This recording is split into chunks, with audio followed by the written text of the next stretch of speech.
नमस्कार। आप देख रहे हैं आहट एक अनहोनी की कश्यप के साथ। मैं किसी भी तरीके से भूतों और पिशाचों के होने या ना होने का दावा नहीं करता।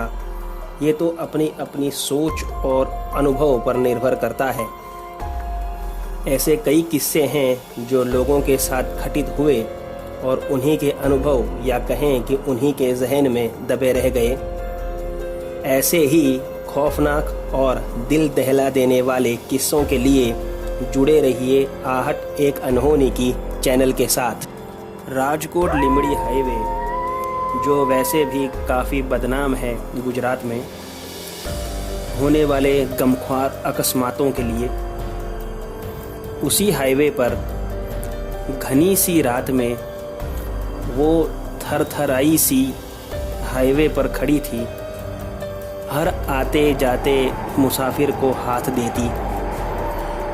उसके बिखरे काले लंबे बाल, लाल साड़ी और ऊपर से सोने के गहनों से लसी, शायद यही चीज़ें थीं जो किसी राहगीरों को रुकने नहीं देना चाहती थी। कई कहानियाँ थी इस सड़क पर होने वाले हादसों के बारे में। कई लोगों के मुंह से सुना है इस हाईवे की चुड़ैल के बारे में।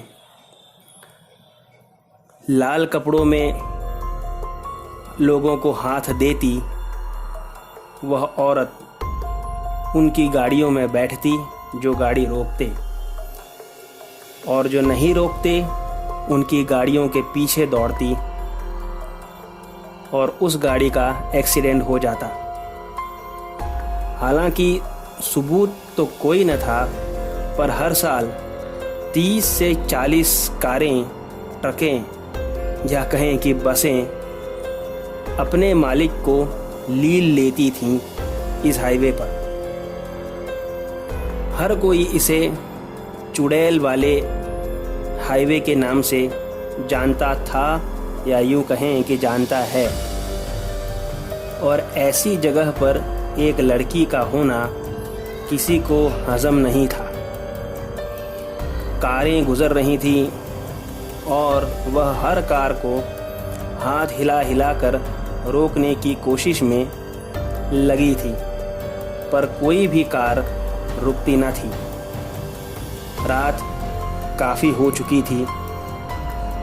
रात के करीब 1:30 से 2 बजे होंगे।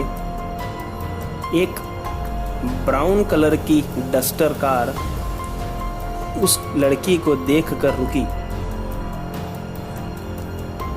जैसे ही कार रुकी, वो लड़की लड़खड़ाती चाल से उस गाड़ी की तरफ बढ़ी। उसकी चाल ही कुछ अलग थी। तिरछे से पड़ते कदमों ने शायद उस गाड़ी के ड्राइवर की हिम्मत भी छीन ली, और वह भी तुरंत गाड़ी भगाकर भाग गया वहां से। ये हाईवे एक ऐसा हाईवे है जहां सिर्फ रात को पुलिस पेट्रोलिंग की जीपें ही ज़्यादातर दिखाई देती हैं। विवेक अपनी नई लग्जूरियस कार में फंकी गाने बजाता हुआ उसी हाईवे से जा रहा था।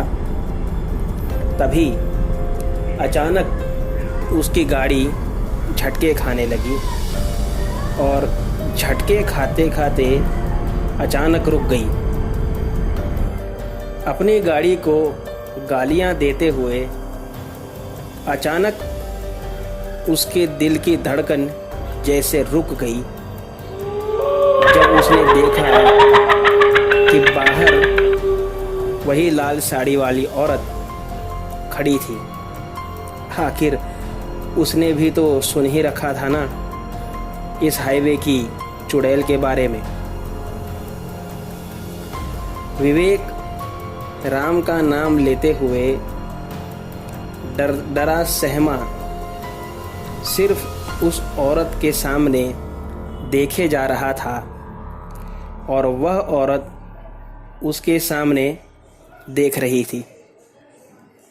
अचानक धीरे धीरे अपनी चाल बदलते हुए वह औरत विवेक की गाड़ी के करीब आने लगी। जैसे जैसे वह औरत विवेक की गाड़ी के करीब आती, विवेक की धड़कन रेसिंग कार की स्पीड से बढ़ने लगती। अचानक से विवेक की गाड़ी की विंडो पर ठक ठक सी आवाज़ हुई और विवेक वह चेहरा देखकर जैसे वहीं पर मर चुका था। अचानक से हिम्मत करके विवेक ने थोड़ी सी विंडो खोली और उस औरत से पूछा, क्या है, क्या काम है तुमको? उस औरत ने कोई जवाब ना देते हुए सिर्फ गाड़ी में इधर उधर अपनी नज़र दौड़ाई, जैसे देख रही हो कि और कोई भी है क्या गाड़ी में। फिर अचानक उसने कहा, बाबूजी, क्या मुझे थोड़ा सा आगे छोड़ देंगे आप?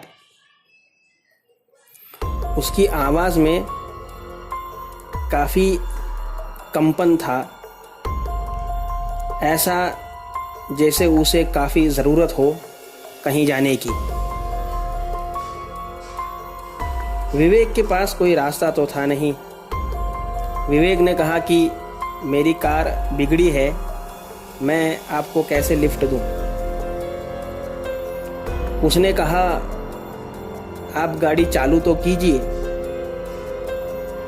विवेक ने जैसे ही सेल्फ किया, गाड़ी स्टार्ट हो गई।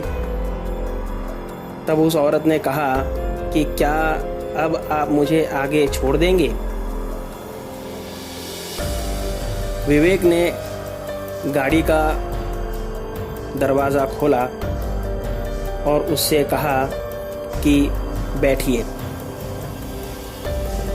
वह औरत जैसे ही गाड़ी में बैठी, एक अजीब सी बदबू गाड़ी में फैल गई, जैसे कई दिनों से वह औरत नहाई ना हो।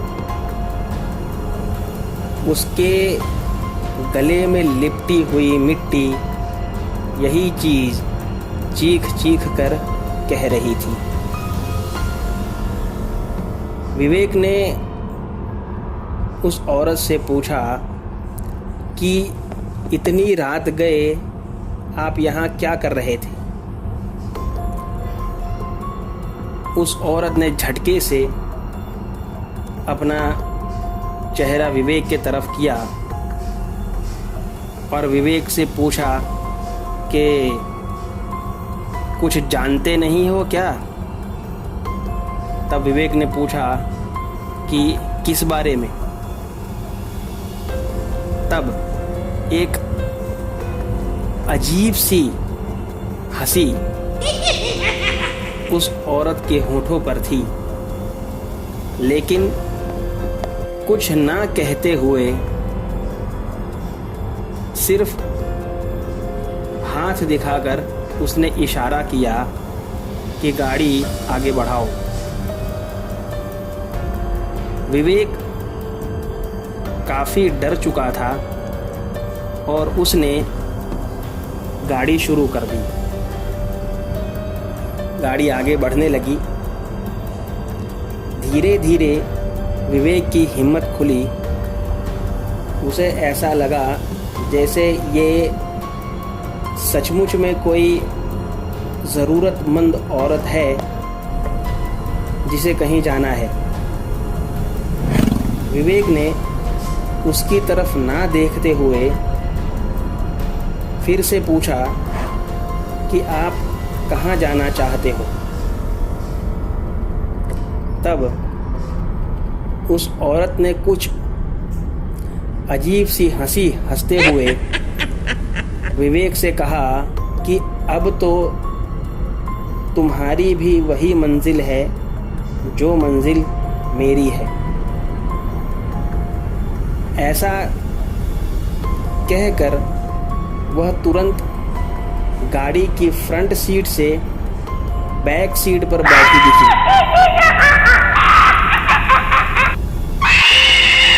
तभी वह औरत इतना जोर से चिल्लाई कि विवेक अपनी गाड़ी का काबू खो बैठा और गाड़ी हाईवे पर पलटी खा गई। अब बंद होती हुई आंखों से विवेक सिर्फ यही सोच पाया कि आज वो भी चुड़ैल की कहानी का एक हिस्सा बनकर रह गया। अचानक विवेक की आंख खुली।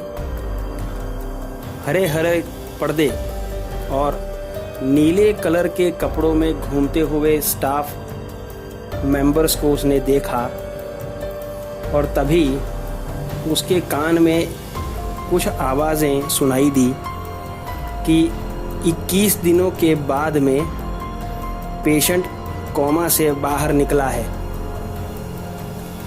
तो दोस्तों, ये थी हमारी आज की कहानी।